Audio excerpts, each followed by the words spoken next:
जय हिंद बंधुरा आमार रान्नाघरे तोमादेर सबाइके स्वागत जानाई।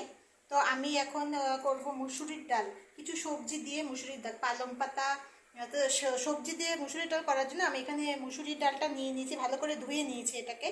तार संगे एखाने सब्जिर मध्य आछे एखाने आछे शाकेर मध्य आछे पालং शाकेर पाताके आमी केटे निয়েছি आछे बिन्स आछे मटरशुटी आछे এটা একসাথে ধুয়েছিলাম তো একসাথে হয়ে গেছে। এখানে বিনস আর মটরশুটি আছে, এখানে আছে আলু অল্প করে আলু কেটেছি, আলুটাকে এইভাবে কেটেছি। তার সঙ্গে আছে টমেটো আছে আর এখানে আছে বাঁধাকপির পাতাটা একটু বড় বড় নিয়েছি। তার সঙ্গে ফোড়নে থাকবে এখানে গোটা পেঁয়াজ আছে, এখানে কাটা রসুন আছে আর এখানে আছে কুচা লঙ্কা। তার সঙ্গে থাকবে হলুদ লবণ আর তেল। তো চলো আমরা রান্নাটা শুরু করি। तो आमी कड़ाई बसिए दिएछि अलरेडी। तो कड़ाइर मध्य तेलटा देव, बेशी तेलेर दरकार नेই जेहेतु डाल এটা ওটা অল্প তেলেই হয়ে যাবে।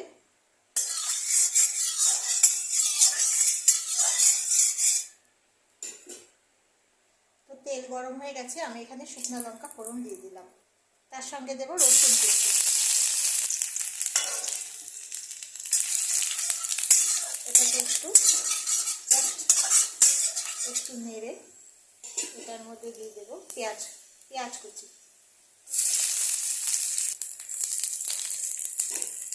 পেঁয়াজ কুচি দিয়ে এটাকে একটু নাড়ব।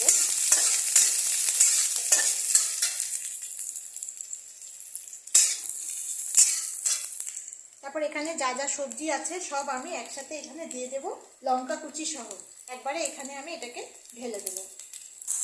সবজির সাথে আমি মুসুরির ডালটাও দিয়ে দিয়েছি। এক হাতে ভিডিও করছি সেই জন্য পুরোটা দেখাতে পারিনি। তো এখানে সবজির সাথে মুসুরির ডালটাও আমি একসাথে দিয়ে দিচ্ছি। দিয়ে এটাকে এখন একটু ভালো করে নাড়বো, নেড়ে এটার মধ্যে লবণ হলুদ এগুলো সব দিয়ে দেবো।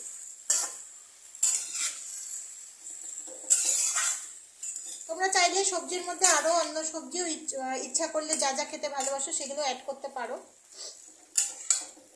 ফুলকপি থাকলে ফুলকপিও অ্যাড করতে পারো। এটার মধ্যে দিয়ে দেবো লবণটা একবারেই দিয়ে দেবো। তারপরে দেবো হলুদ।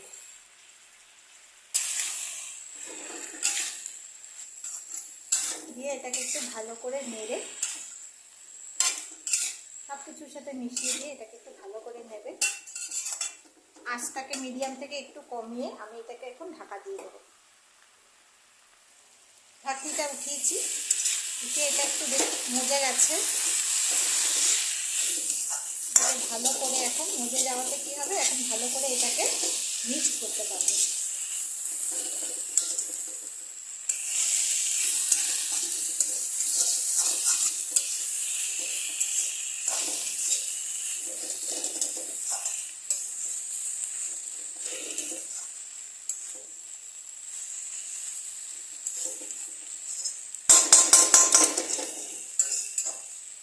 এটা আমার হয়ে গেছে।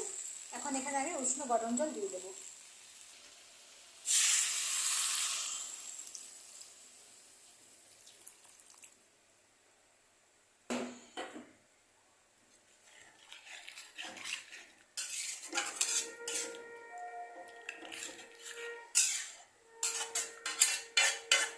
ইচ্ছা করলে পরে তোমরা কাঁচা লঙ্কা চিড়েও দিয়ে দিতে পারো। আমি দেবো ঠিক নামানোর আগ দিয়ে আমি আবার একটু কাঁচা লঙ্কা চিড়ে দেবো।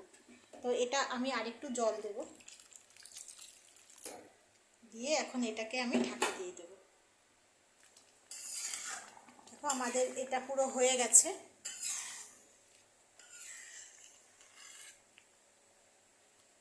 এটা ডালটাও সিদ্ধ হয়ে গেছে আর আমি ঠিক এরকমই ডাল নামাবো, একটু ঝোল থাকা ডাল এরকম নামাবো। তো তোমরা যদি এটাকে ঘন করতে চাও ঘন করতে পারো, রুটির সাথে পরোটার সাথে বা অন্য কিছুর সঙ্গে তোমরা খেতে পারো। আর গরম গরম ভাতের সঙ্গে দিয়ে তো আরও ভালো লাগবে।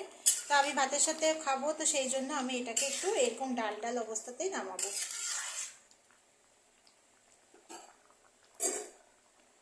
তো আমার এটা পুরো কমপ্লিট হয়ে গেছে। তো আমি এখন এটাকে বন্ধ করে দেবো, গ্যাসটাকে আমি বন্ধ করে দেবো।